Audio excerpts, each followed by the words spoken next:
Bhogapuram airport credit politics దుమ్మురేపుతున్నాయి. భూ సమీకరణపై జగన్ గతంలో చేసిన వ్యాఖ్యలకు సమాధానం చెప్పాలని టీడీపీ డిమాండ్ చేస్తోంది. దీనికి స్ట్రాంగ్ కౌంటర్ ఇస్తోంది వైసీపీ.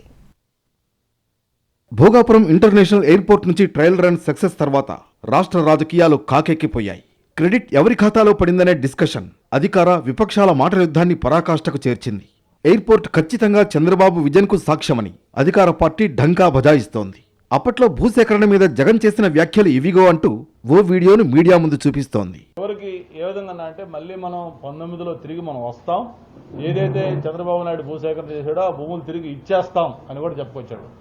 అంత మాట్లాడిన వ్యక్తి వెంటనే యూటర్న్ తీసుకొని ఈరోజు భోగాపురం ఎయిర్పోర్ట్ నా విజను, నా ఆలోచన, నా సృష్టి అని చెప్పడం అంటే అది నిజంగా చాలా దిగజారుడు రాజకీయాలు.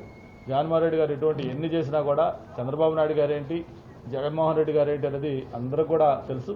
గంటా సహా మిగిలిన టీడీపీ నాయకత్వం చేస్తున్న విమర్శలకు, వీడియోలకు స్ట్రాంగ్ కౌంటర్ ఇచ్చింది వైసీపీ. ఎయిర్పోర్ట్ నిర్మాణానికి దాదాపు 3,000 ఎకరాల అవసరమైతే గత టీడీపీ పాలనలో కేవలం 377 ఎకరాలు మాత్రమే కేటాయించారని అంటోంది. భూ సమీకరణ జరగకుండానే శంకుస్థాపన చేసేస్తే అనుమతుల దగ్గర నుంచి కేటాయింపుల వరకు అన్ని వైసీపీ హయాంలోనే జరిగాయని అంటున్నారు నేతలు. ఈరోజు కొత్తగానేమో స్థానికంగా కొంతమంది నాయకులు సామాజిక మాధ్యమాల్లో జగన్మోహన్ రెడ్డి గారివి కొన్ని వీడియోలు సర్క్యులేట్ చేస్తూ ఉన్నారు.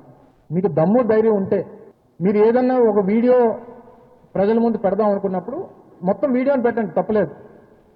మీ బ్రతుకుల్లాగా మీ పార్టీ నాయకత్వం దగ్గర నుంచి మీ వరకు మీ బ్రతుకులు ఏ రకంగా ఉంటాయో ఆ రకంగా కట్ కాపీ పేస్ట్.